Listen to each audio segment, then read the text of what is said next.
An ESPN expert panel just came out with the Golden State Warriors slotted in to the number 8 seed, playing in the play-in right now.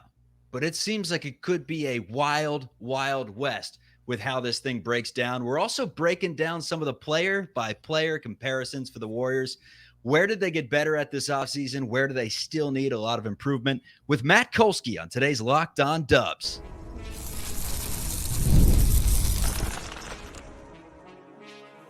You are Locked On Warriors, your daily Golden State Warriors podcast. Part of the Locked On Podcast Network, your team every day.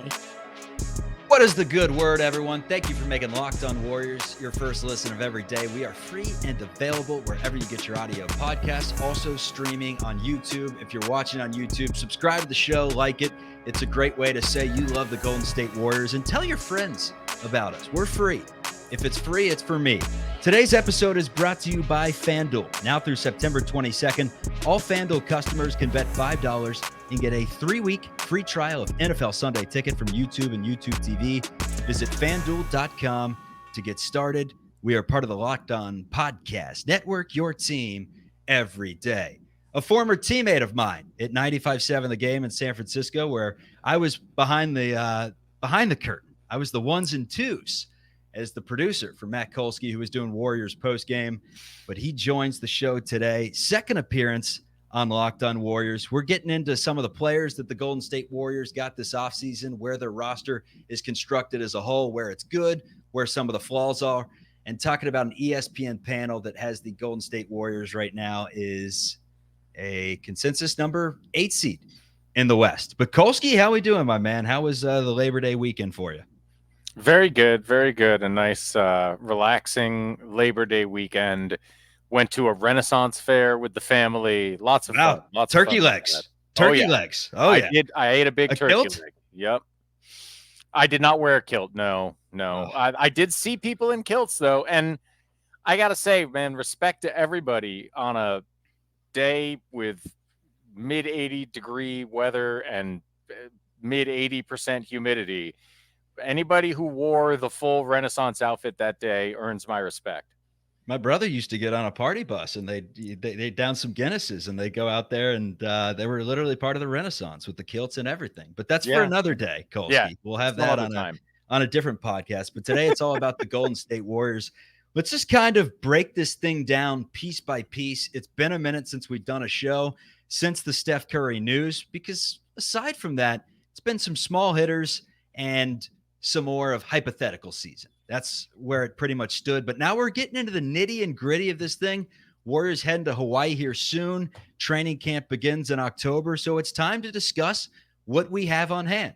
And the first thing we have on hand is Davis Bertans, formerly of the Dallas Mavericks, where we saw him in the Western Conference Finals. I know that Andrew Wiggins postered Luka, but I want to say that Bertans at some point in that series got a poster to the head from that Warriors team. But he had size at 6'10", could shoot the ball.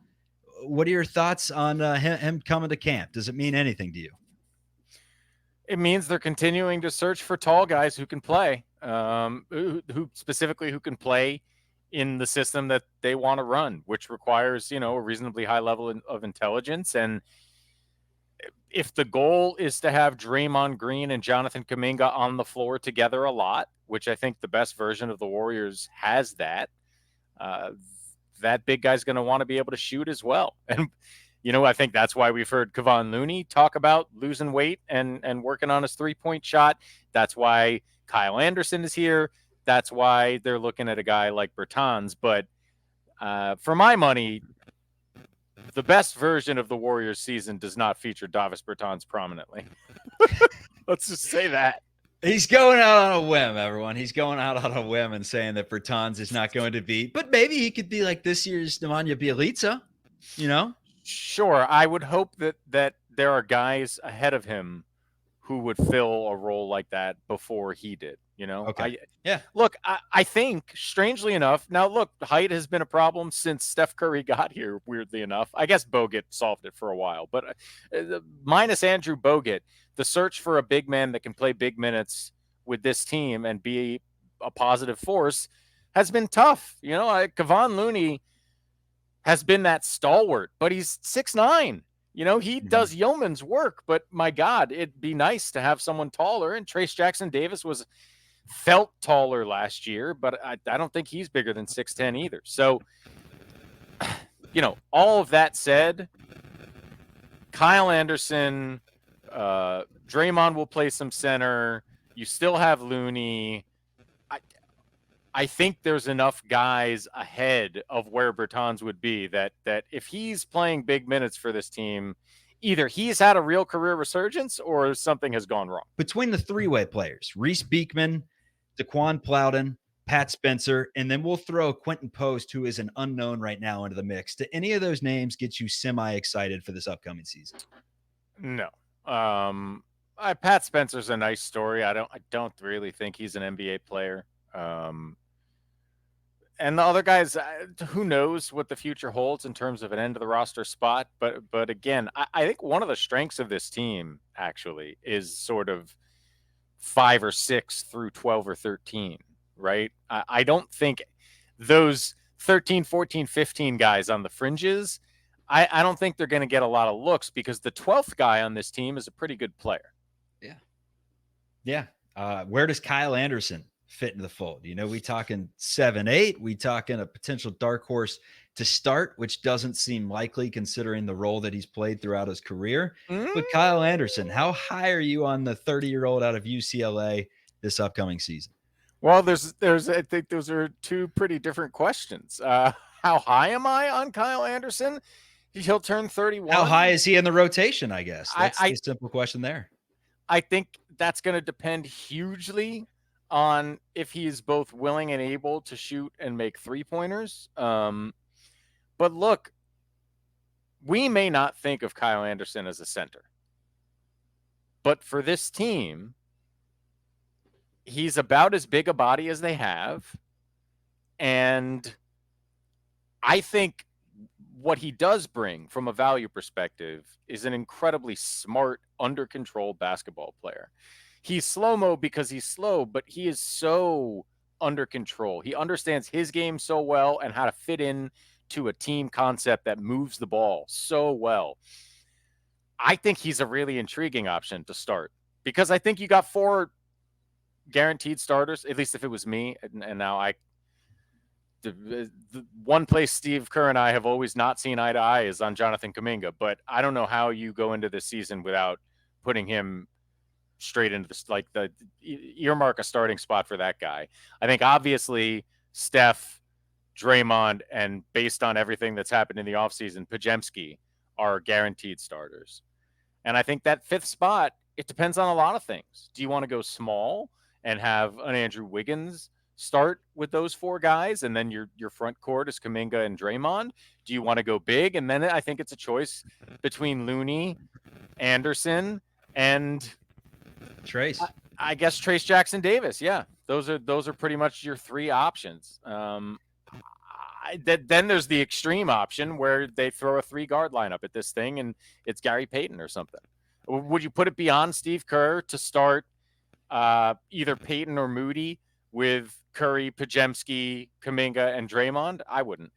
The way that we're talking about Gary Payton this offseason, I think a lot of Warriors fans kind of forgot that he's even in the mix. We've talked about a little bit of everyone on this show. That's a name that hasn't really been brought up once, so I don't know what his role would be expected of. But with Anderson, well, listen, he got diminished last year. I think. Question is physically. When you suffer as many injuries as he has through the course of a couple of years, and your specialty is being physical, how does that work out? It's a great question because you're right. He was special because great basketball IQ, but he was only able to bring it to bear because of remarkable athleticism. And if that has slipped even a little, he might not be the same guy. But there's lots of options at that spot. DeAnthony Melton is here. He can play 1, 2, or 3 for you in a pinch. Buddy Hield is here. I imagine he's looked at as sort of a bench 3-point assassin, but we'll see. So, front court, it's tricky. Back court, there's lots of options, and we haven't even mentioned Andrew Wiggins. Here's the thing. Gary Payton, Kyle Anderson, Melton to a degree, they all fit really well as Warriors philosophically, right? And I think that's something that has usually worked out for this team. But there's simply no way to look at the Warriors roster and not become slightly alarmed about how they deal with all these 7-footers that can cause problems in the Western Conference.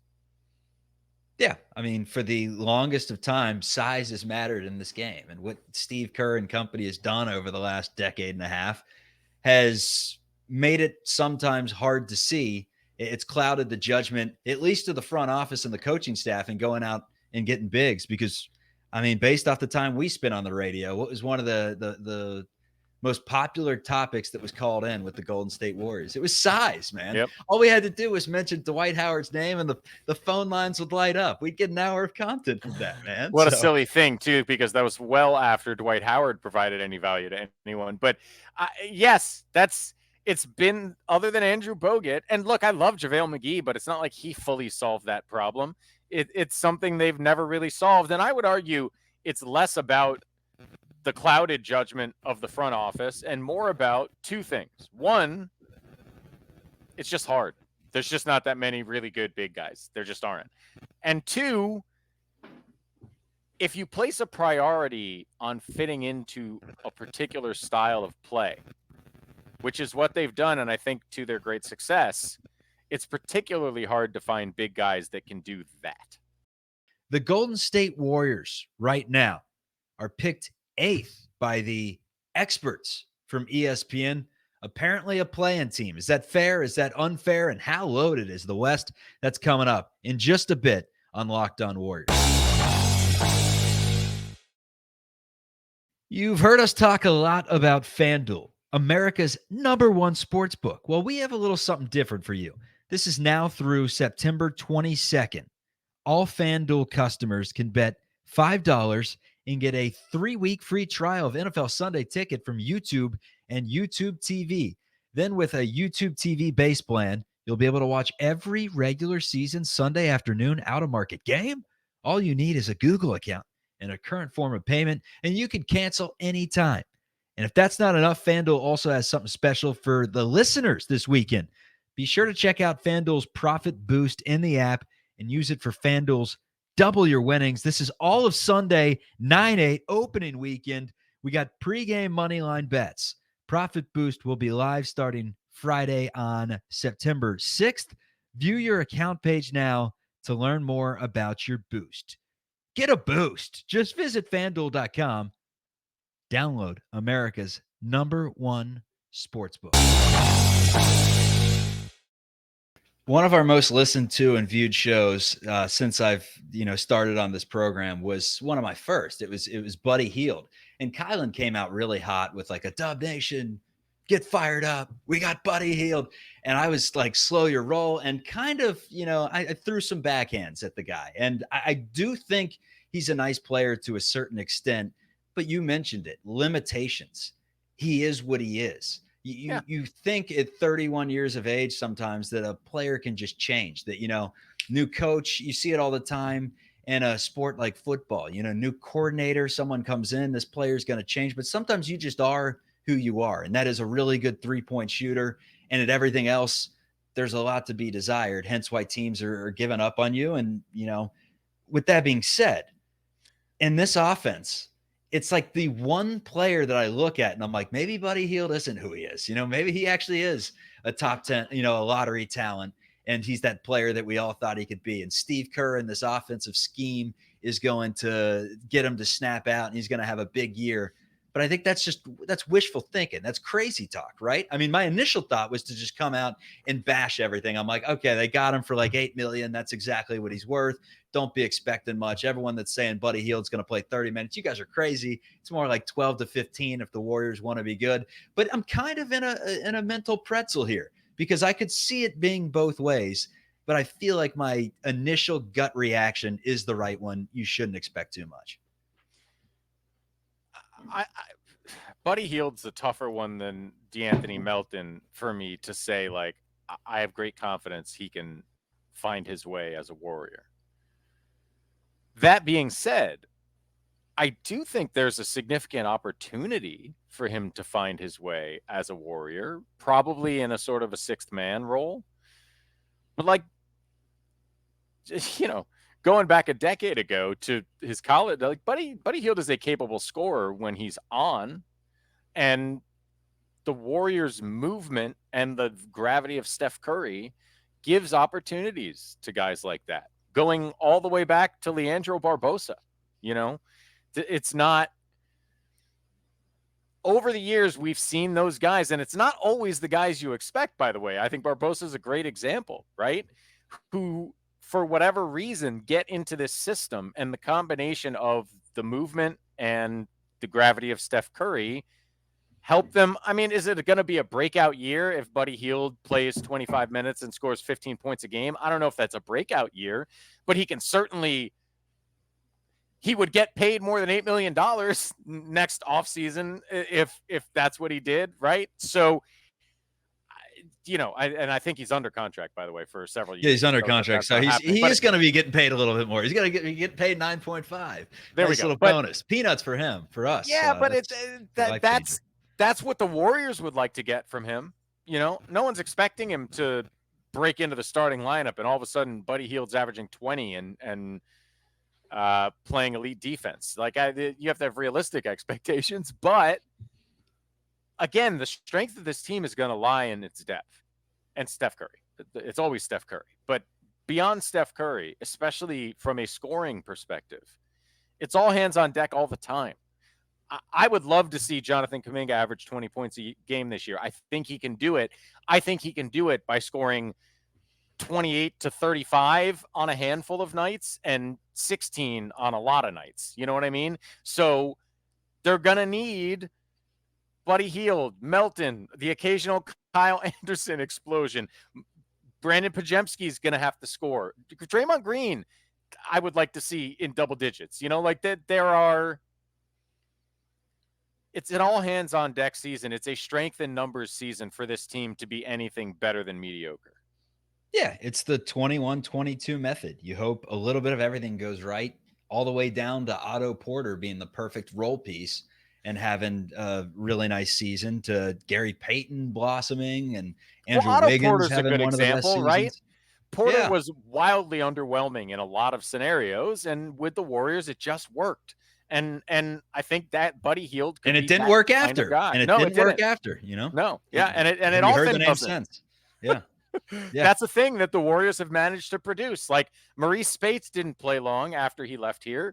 You know what I'm saying? It's I don't know why I'm going back to that team repeatedly, but I guess my point is just this has always been the Warriors' way. They were top heavy to a greater extent at various points over this period. And, that may prove to be their downfall ultimately this season. I'm just not sure there's enough at the top without a really unexpected leap from Kuminga, but they are deep. They are deep this year. So I kind of did this as an experiment, Kolsky. Surprise, everyone. This was an experiment to see, after I named some of these players alphabetically, which players would get left off when we dissected the entire Warriors. And I think we went through every single name, from Gary Payton to Daquan Plowden to the three-way guys. You mentioned Wiggins. The only name that was not mentioned was Moses Moody. Yeah. The only name that wasn't mentioned in that entire thing. And I think that's a good experiment to do here, because everyone has their different name that would be left off in that scenario. You left off Moses Moody's name, but the last time I had talked to you, I thought you had decent expectations for Moody. I don't feel comfortable setting expectations for Moses Moody anymore, because That's fair. Yeah. It's not his fault. It seems to me as though Moses Moody has been quite good and extremely professional anytime he's been given opportunity, and he continues to not get opportunity. I don't know what that's about. There's never any drama around it from either side. I never hear any complaints about Moses Moody, but I see plenty of scenarios where I'm confused why he isn't playing more since the day he arrived. I would have thought this season upcoming would have been a time to give him a lot of opportunity. Employing both DeAnthony Melton and Buddy Hield seems to suggest the Warriors don't look at it that way. Now, look, maybe you trade Andrew Wiggins for a big man. Maybe I don't know, something else happens to clear minutes in that sort of 2-3 mix. But otherwise, I think you're looking at a scenario where by every measure we've been given to this point, Davis Bertans is your starting shooting guard. I agree. No, but I mean, just for fun, Steph Curry, Wiggins, Melton, Payton, Hield, Podziemski make 6 guys ahead of Moody in the guard rotation. So it's just tough. And if it's the 3, Kuminga might be getting some minutes at the 3. Draymond occasionally might slide if they play a big lineup somehow. I don't know. There's just, you don't usually see 12 guys getting minutes on an NBA team. And right now, here's the 12, all right? Steph, Wiggins, Draymond, Melton, Payton, Hield, Anderson, Looney, Kuminga, Moody, Podziemski, Jackson Davis. When I look at that list, I'm not saying by my choice, but based on everything I've seen from the Warriors, Moses Moody is the last guy on that list to get minutes. As always, we thank you for making Locked On Warriors your first listen of the day. For your second listen, enjoy the Locked On NBA podcast. There's no offseason in the NBA, and Locked On NBA provides daily basketball analysis from national and local experts in 30 minutes or less. Nice and easy. No one keeps you as informed and entertained as Locked On NBA. It's available on YouTube or wherever you get your podcasts. Part of the Locked On Podcast Network, your team every day. Coming up, we teased it at the very beginning of the show, and it finally arrives. The experts saying the Golden State Warriors are going to be a play-in team this season. Your thoughts on that? Kolsky's thoughts on that coming up on Locked On Warriors. Switching gears, we teased it at the start of the show and we buried it for the end. So the everydayers, the folks out there that listen to Locked On Warriors every single day and leave the comments and leave the reviews on the podcast app, that doesn't go unseen. We appreciate the community, and I'm trying to, respond as much as I can on the comments because you guys know your basketball. You guys know your basketball, and I appreciate even the ones out there that call me a fool. I appreciate it because I can take some education as well, and I always love constructive criticism. So we appreciate that. But anyways, to again bury the lead by giving a bunch of promotional stuff away, that was the Warriors slotting in at the 8th seed in the play-in, according to a panel of analysts. It sounds like you kind of brought this to my attention panel before the show started. The expert panel. What defines you as an expert? If I hit a team's money line 7 times in a row, am I an expert? How does that work? It's a great question. It says our expert panel predicts the win-loss records for all 15 teams. Is Stephen A an expert? Like, is he considered an expert, or do they go higher? Is it like Tim Legler? Experts not named. My guess would be Stephen A doesn't waste his time with anything that's going to be in print anymore. But okay. I don't know for sure. I don't. And look, this is not.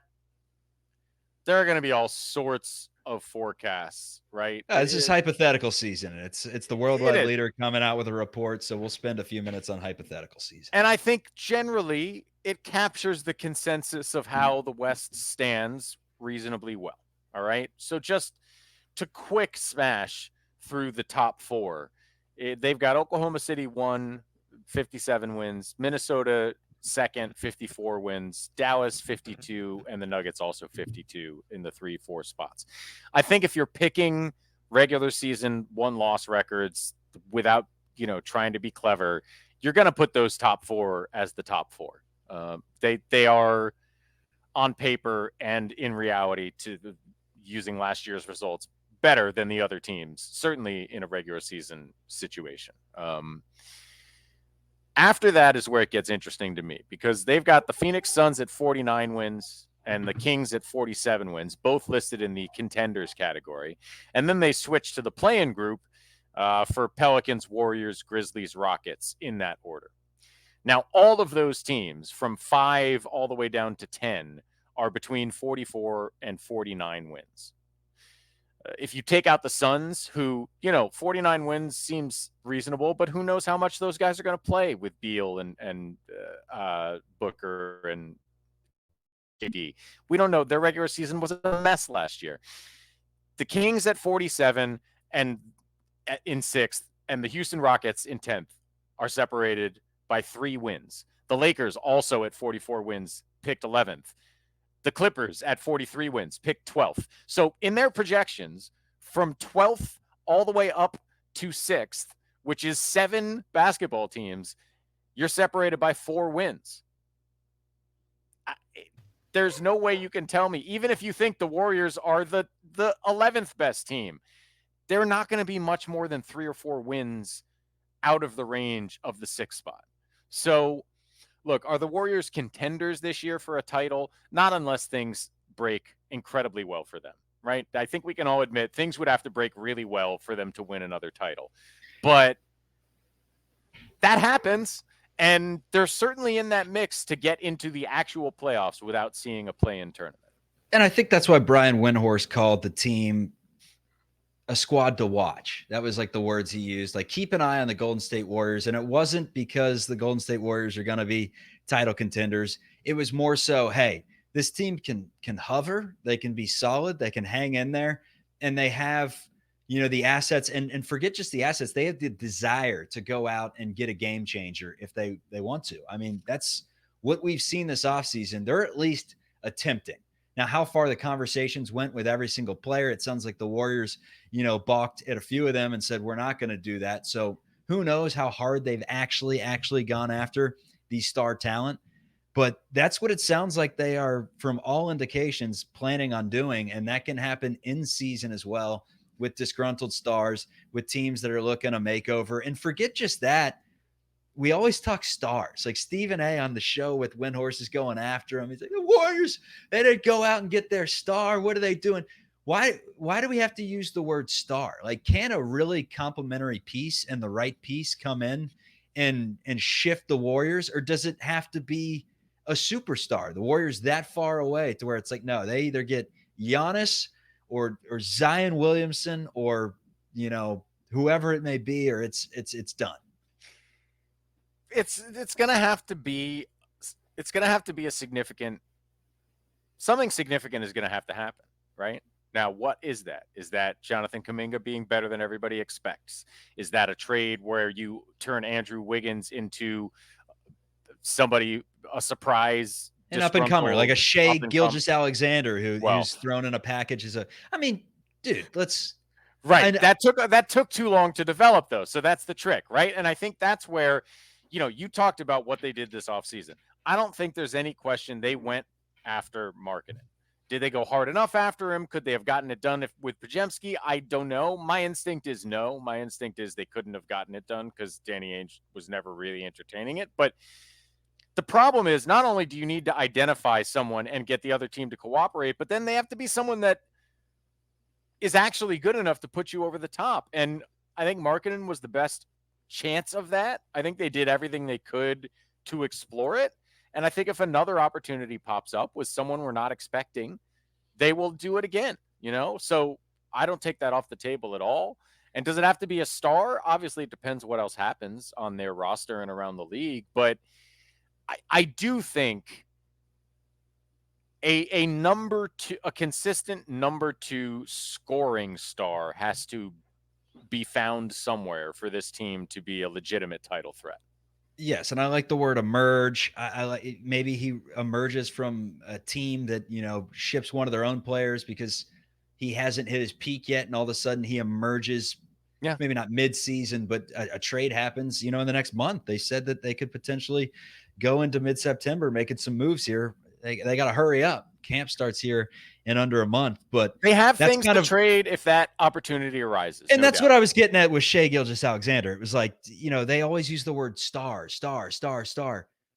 future star, budding star. That's never used. A player that maybe isn't utilized as much in another system. He's still a good player, but he turns into a star once you bring him in and help develop him. That's kind of what Shai was, because he was looked at as a pretty damn good player when he went from the Clippers to Oklahoma City. I think that they had plans to, to integrate him into the offense, but all this, I don't think so. And you mentioned it did take a minute, but maybe there's a player that, flourishes at the right time. And I feel like when Stephen A and some of these talking heads are out there, and it's Paul George, he's 35, he may be falling off a cliff any day now.